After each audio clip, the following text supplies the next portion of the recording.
সম্মানিত প্রিয় মুসলিম ভাই ও বোনেরা, আমি আপনাদের সামনে উপস্থিত হয়েছি জিলহজ মাসের প্রথম 10 দিনের 10টি গুরুত্বপূর্ণ আমল নিয়ে।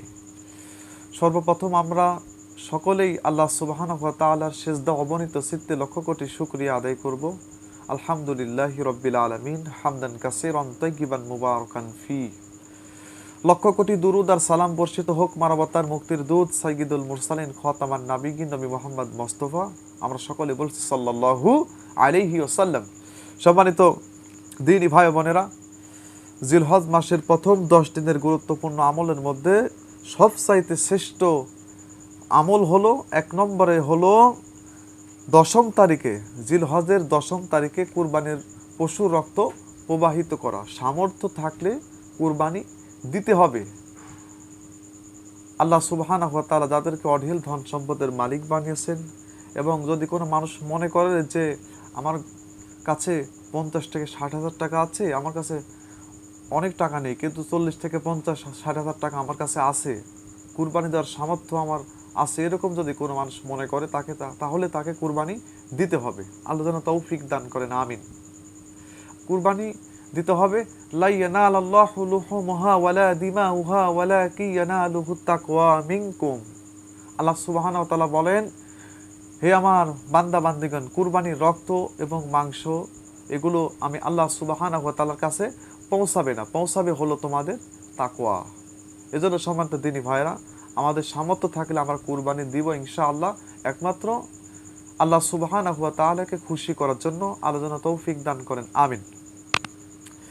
জিলহজ মাসের প্রথম 10 দিনের গুরুত্বপূর্ণ আমলের মধ্যে 2 নম্বর আমল হলো, জিলহজ মাসের চাঁদ ওঠার পর থেকে যারা কুরবানি করবে এরা হাতের নখ এবং পায়ের নখ গোপগুলো খাটো করবে না, তারপরে বগলের পশমগুলো উপড়ে ফেলবে না, নাভির নিচের পশমগুলো তারা কাটবে না। এটা কাটবে কখন? এটা কুরবানির পশু রক্ত প্রবাহিত করার পরে, তখন তারা এই কাজগুলো তারা করবে। তারা এই হাতের নখ, পায়ের নখ, গোপ খাটো করা, নাভির নিচের পশম কেটে ফেলা, তারা এই কাজগুলো কুরবানির পশু রক্ত প্রবাহিত করার পর এটা করতে হবে। এটা বিশ্বনবীর সুন্নাত, এটাই তিনি আমাদেরকে শিক্ষা দিয়েছেন। তবে একটি হাদিস পাওয়া যায়, আপনার সহিহ মুসলিম শরীফের 4367 নাম্বার একটা হাদিস এসেছে। আল্লাহর নবী তিনি আমাদেরকে জানিয়েছেন যে যাদের কুরবানি দেওয়ার মতো একেবারে সামর্থ্য নেই, যাদের কুরবানি দেওয়ার মতো একেবারে সামর্থ্য নেই, তারা যেন জিলহজের চাঁদ দেখার পর থেকে শুরু করে, জিলহজের চাঁদ দেখার পর থেকে তারা যেন হাতের নখ, পায়ের নখ, গোপ খাটো করা, তারপরে বগলের পশমগুলো উপড়ে ফেলা, তারপরে নাভির নিচের পশম না কাটা, এটাও তাদের জন্য সুন্নাত। যারা কুরবানি দিতে পারবে না, এটাও তাদের জন্য সুন্নাত। এটাও একটা কুরবানির পূর্ণতা সওয়াব আল্লাহ সুবহানাহু ওয়া তাআলা আমাদেরকে দান করবেন। সুবহানাল্লাহ, সুবহানাল্লাহি বিহামদিহি, সুবহানাল্লাহিল আযীম। এটা একটি মহৎ কাজ, এটা আমরা করতে পারবো ইনশাআল্লাহ। আল্লাহ যেন তৌফিক দান করেন, আমিন। জিলহজ মাসের 10 দিনের গুরুত্বপূর্ণ আমলগুলোর মধ্যে 4 নম্বর আমল হলো, জিলহজ মাসের 1 তারিখ থেকে 10 তারিখের মধ্যে নফল সিয়ামগুলো পালন করা। এটা হলো বিশ্বনবীর সুন্নাহ। নফল সিয়াম আপনি পালন করলে এটা আপনি অনেক একটা ব্যয়বহুল আপনি সওয়াব আপনি পাবেন ইনশাআল্লাহ। বিশেষ করে আপনার জিলহজ মাসের 9ম তারিখে যেটা একটি সিয়ামের কথা বলা হয়েছে, হজের দিনে আরাফার সিয়াম যাকে বলা হয়েছে, হাদিস শরীফে এসেছে, তহাবি শরীফের 3029 নম্বর একটা হাদিস এসেছে। বিশ্বনবী আমাদেরকে জানিয়েছে, যদি কোনো ব্যক্তি আরাফার দিনে সিয়াম পালন করে, যদি কোনো ব্যক্তি আরাফার দিনে সিয়াম পালন করে, তাহলে পূর্বের 1 বছরের এবং সামনের 1 বছরকার সগীরা গুনাহগুলো আল্লাহ সুবহানাহু ওয়া তাআলা কাফারা করে দেবেন। সুবহানাল্লাহ। আর যদি কোনো ব্যক্তি এর মধ্যে তওবাতুন নাসুহা করতে পারে, আল্লাহ তাকে মাসুম করে বের করে দিবেন। সুবহানাল্লাহ। এবছরে আরাফার সিয়ামটা হলো সামনে শুক্রবার দিবাগত রাত্রে সেহরি খাওয়া লাগবে। শনিবারে সিয়াম পালন করতে হবে। যেহেতু সৌদিতে আপনার যদি আমাদের দেশে 9 তারিখ হয়, সেখানে 10 তারিখ হবে।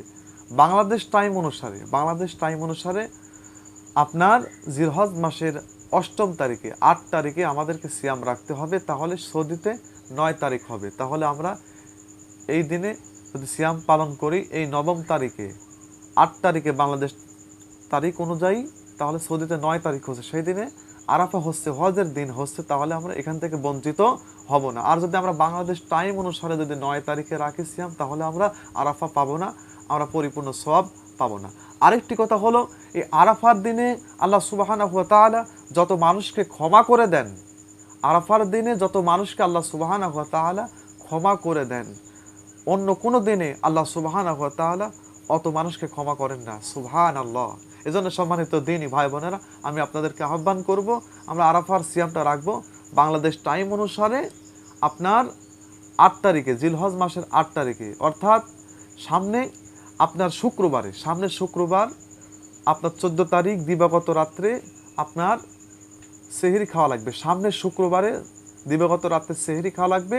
15 তারিখ আরাফার সিয়াম হবে। জিলহজ মাসের প্রথম 10 দিনের গুরুত্বপূর্ণ আমলগুলোর মধ্যে 6 নাম্বার গুরুত্বপূর্ণ আমল হলো জিলহজ মাসের চাঁদ ওঠার পর থেকে আপনার চাঁদ ওঠার পরে আপনার 9 জিলহজ আসর থেকে শুরু করে 9 জিলহজ ফজর থেকে শুরু করে 13 জিলহজ আসর পর্যন্ত তাকবীর দিতে হবে।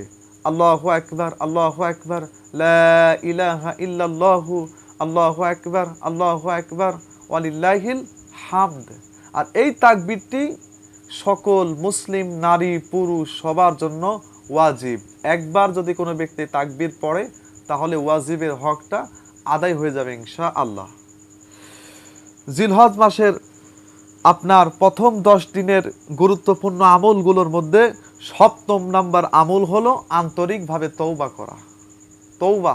আন্তরিকভাবে আমাদেরকে তওবা করতে হবে। সম্মানিত মুসলিম ভাই ও বোনেরা, আমরা কিন্তু গুনাহবাদে কেউ নেই, এজন্য আমরা চেষ্টা করব আন্তরিকভাবে তওবা করা।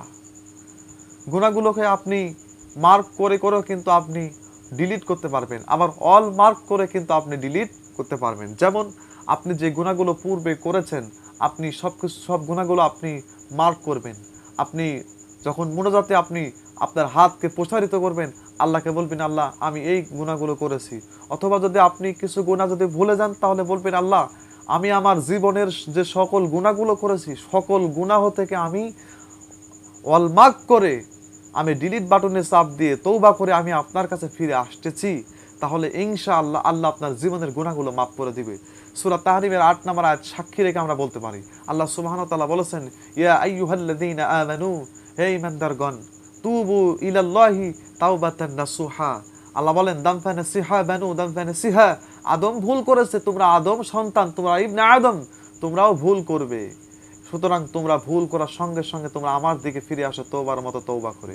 আল্লাহ যেন আমাদেরকে তওবার মতো তওবা করে আল্লাহর দিকে প্রত্যাবর্তন করা তৌফিক দান করেন, বলেন আমিন। বিশ্বনবী বলেছেন, যে ব্যক্তি গুনাহ করেছে, গুনাহ করার পরে ভুলটা বুঝতে পেরেছে, সে যেন গুনাহ করেনি। সুবহানাল্লাহ। এজন্য আল্লাহ যেন আমাদেরকে তওবার মতো তওবা করা তৌফিক দান করেন, আমিন। সম্মানিত দ্বীনি ভাই বোনেরা, জিলহজ মাসের 10টি গুরুত্বপূর্ণ আমলের মধ্যে 8ম নম্বর আমল হলো অবিরত দোয়া করতেই থাকা। আপনি তো এই সময় দোয়া করবেন, ঠিক আছে, এই সময় দোয়া করলে আল্লাহ সুবহানাহু ওয়া তাআলা আমাদের দোয়াগুলোকে কবুল করে নেবেন ইনশাআল্লাহ। অবিরত দোয়া করা, আপনার পারিবারিক যে সমস্যাগুলো আছে, আপনার ব্যক্তিগত যে সমস্যাগুলো আছে, আপনার অর্থনৈতিক যে সমস্যাগুলো আছে, তারপরে রাজনৈতিক যে সমস্যাগুলো আছে, তারপরে আন্তর্জাতিক যে সমস্যাগুলো আছে, এবং সমান্ত যুবক ভাই ও বোনেরা, আপনারা যারা লেখাপড়া শেষ করেছেন, আপনাদের চাকরি হচ্ছে না, আপনারা আল্লাহর কাছে দুহাতকে প্রসারিত করুন, দুহাতকে আপনি প্রসার করুন, দুহাত উঠিয়ে দিন, আল্লাহর কাছে আপনি দোয়া করতে থাকেন, অবিরত করতেই থাকেন, আপনার দোয়াগুলোকে আপনি কন্টিনিউ করতে থাকেন। ইনশাআল্লাহ একসময় দোয়া কবুল হবে, আল্লাহ আমাদের আশাগুলোকে পূরণ করবে ইনশাআল্লাহ। জিলহজ মাসের প্রথম 10 দিনের গুরুত্বপূর্ণ আমলগুলোর মধ্যে আপনার 9ম নম্বর গুরুত্বপূর্ণ আমল হলো নফল দান সদকা করা। আপনি আপনার সামর্থ্য অনুযায়ী আপনি দান সৎকা করার জন্য আপনি আপ্রাণ চেষ্টা করবেন। আমরা যে দানগুলো করব, এই দানটা যেন বাইনি ও বাইন আল্লাহ, আল্লাহ এবং আমাদের মধ্যে যেন সীমাবদ্ধ থাকে, লোক দেখানো যেন না হয়। এই যে সামনে ঈদ আসছে, আপনি এমন কিছু গিফট আপনি গরিবদেরকে হাতে তুলে দিলেন, অথবা কিন্তু ঈদ সামগ্রী দিলেন, গরিব মিসকিন অভাবী লোকদের বাচ্চাদের হাতে আপনি একটু ঈদের পোশাক কিনে দিলেন, নতুন জামা আপনি কিনে দিলেন, আপনি একটু সেমাই কিনে দিলেন, আপনি একটু মিষ্টি বিতরণ করলেন, একটু আপনি যে কুরবানি দিবেন, এই কুরবানির গোশগুলো আপনি একটু গরিব মিসকিন অভাবীদের মাঝে আপনি বন্টন করে দিলেন। এটাতে অনেক ভালো কাজ। এটাতে আল্লাহ সুবহানাহু ওয়া তাআলার আরশ পর্যন্ত খুশি হয়ে যাবে। সুবহানাল্লাহ। আলোচনা আমাদেরকে এই ভালো কাজগুলো করা তৌফিক দান করেন, বলেন আমিন। জিলহজ মাসের প্রথম 10 দিনের গুরুত্বপূর্ণ আমলগুলোর মধ্যে সর্বশেষ 10ম নম্বর আমল হলো বেশি বেশি নফল ইবাদত করা। এই 10 দিনে বেশি বেশি নফল ইবাদত করার জন্য আমরা আপ্রাণ চেষ্টা করব। যেমন হতে পারে কোরআনুল কারীম থেকে একটু কিছু আয়াত তেলাওয়াত করা, কিছু নফল সালাতগুলো বাড়িয়ে দেওয়া। আমরা তো হয়তোবা অনেকেই আছি যে দিনমজুর মানুষ, খেটে খাওয়া মানুষ, তাদের ব্যাপারে আমার সাজেশনটা হলো আপনি এশার যখন ফরজ সালাত আপনি শেষ করবেন, শেষে আপনি 2 রাকাত সুন্নাত পড়বেন, এই 2 রাকাতের সঙ্গে আরো 6 রাকাত বাড়িয়ে দিবেন, তারপরে সর্বশেষে ভিতরটা পড়বেন। তাহলে 2 রাকাতের সঙ্গে 6 রাকাত বাড়িয়ে দিলে 8 রাকাত হলো, আর 11 রাকাত হলো। তাহলে কিন্তু আপনি একটা নফলে আপনি তাহাজ্জুদের সওয়াবটা পেয়ে যাবেন ইনশাআল্লাহ, আশা করা যায়। এজন্য আমরা এই আমলগুলো করার চেষ্টা করব। ওমা তাওফিক ইল্লা বিল্লাহ, আলাইহি